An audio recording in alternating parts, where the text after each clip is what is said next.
Es indudable que en el desarrollo de la evangelización del indígena la educación de niños, jóvenes y adultos fue una de las tareas más importantes.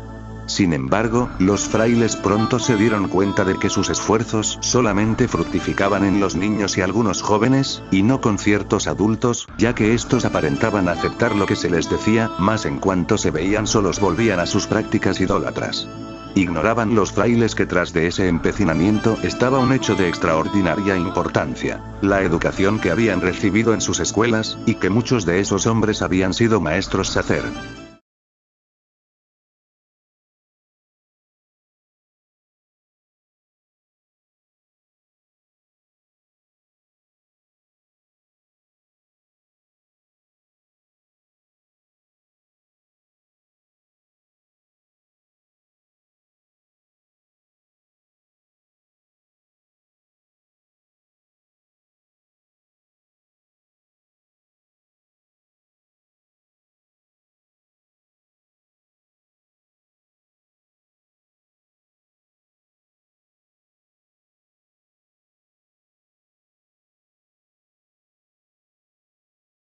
Esta época comprende aproximadamente de los años 1500 a 1821, comienza con la llegada de los españoles y termina con el inicio de la independencia de México.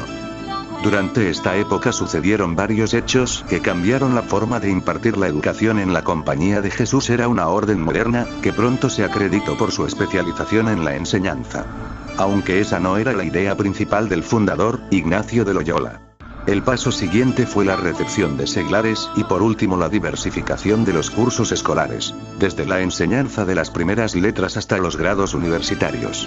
A la Nueva España y 1485. Las primeras manifestaciones educativas se concretan en la evangelización de los indígenas, y la enseñanza de algunos oficios a cargo de frailes. 1551. Fundación de la Real y Pontificia Universidad de México. 1791 se fundó la Universidad de Guadalajara, siendo la segunda del virreinato. Los conservadores pretendían continuar con el antiguo régimen y orden social español, y la educación era para los ricos o de clase alta. En cambio los liberales pensaron en una república federal, democrática, representativa y popular. Para ellos la educación era para todos. En los primeros años de vida independiente se distinguen por sus inquietudes educativas Lorenzo de Zabala, José María Luis Mora, Valentín Gómez Farías y el conservador Lucas Alamán. Estos pensadores, a pesar de sus divergencias ideológicas y concepción de la forma de gobierno que debería adoptar nuestro país, coincidían en que la instrucción era uno de los más poderosos medios de prosperidad. Por tanto, la educación no debería concretarse a enseñar a leer y escribir, sino que se hacía necesario dotar a los ciudadanos de una formación moral y política acorde al sistema de gobierno que adoptara nuestra nación. En 1867 se promulga la Ley Orgánica de la Institución Pública, donde declara que la educación de primaria deberá ser gratuita para los pobres y obligatoria. El período de 1876 a 1911 está marcado dentro de la historia de nuestro país como porfiriato, y se refiere al gobierno de Porfirio Díaz, quien ocupó la presidencia del país durante el lapso antes mencionado, con la excepción de 1880 a 1884, donde el presidente de la patria fue Manuel González. Pero a partir de 1884, y hasta el quinto mes de 1911, la gran figura política nacional fue la del general Porfirio Díaz. Al finalizar el régimen, hacia 1910, México tenía aproximadamente 15 millones de habitantes, de los cuales 11 millones eran campesinos que sobrevivían con salarios que iban entre los 25 y 30 centavos diarios. En términos generales podemos distinguir 4 clases de trabajadores en las haciendas: los peones acasillados o gañanes, de residencia permanente; los trabajadores eventuales; los arrendatarios y los medieros o aparceros. Durante el porfiriato más de 10 millones de habitantes no sabían leer ni escribir, aunque como en todos los aspectos del porfiriato este sector también tenía claros y oscuros, como se ap. Programas educativos posrevolucionarios de escuelas primarias como instrumentos para la transmisión de un modelo nacionalista que revelaba proyectos políticos y económicos de élites de distintos tipos. Salvador Alvarado tuvo gran interés por el problema educativo, que demandó la creación de una escuela rural pública, argumentando que haría la vida más humana y más justa. Esta educación tenía que ser regulada por el Estado, pues en él debía recaer la orientación de las clases marginadas. Su petición fue cumplida y creó la Escuela Rural de Yucatán. Carranza convoca al Congreso Constituyente para elaborar la legislación Carranza convoca al Congreso Constituyente para elaborar la legislación educativa, que se regía por los principios de libertad de enseñanza, gratuidad, obligatoriedad y laicidad para escuelas primarias oficiales.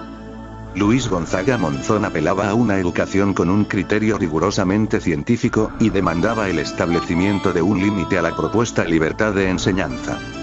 José Ma. Tracrelo argumentaba que la única enseñanza que puede aceptarse como obligatoria es laica, pues aún con la educación racional se estaría imponiendo una escuela filosófica determinada. José Vasconcelos, pionero de la educación pública.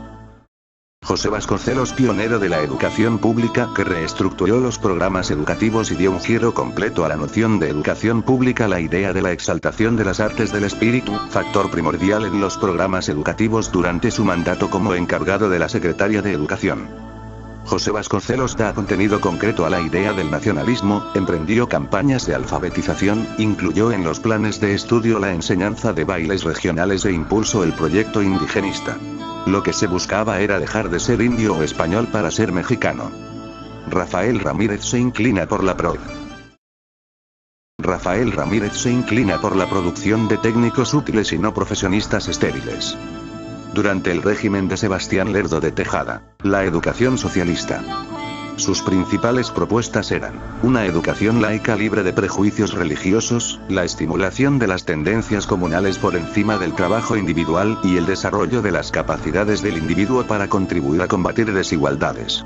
Cuando los encargados de la educación oficial descubren que ya no se podía recurrir a modelos foráneos de realización nacional, lo que hicieron fue buscar en los cimientos del pueblo, para encontrar en el alma de México, un auténtico modelo que surja de la misma tierra, para poder dar unidad a la nación por medio de la identificación de elementos compartidos.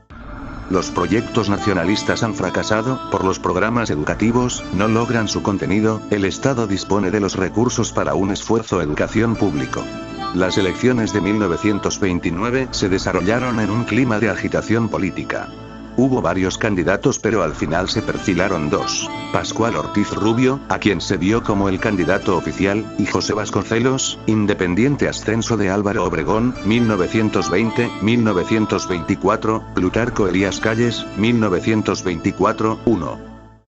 La educación socialista en México fue el resultado de la reforma constitucional de 1934, ya que fue una de las experiencias educativas más singulares de México y América Latina que constituye a lo largo de la historia de la educación mexicana.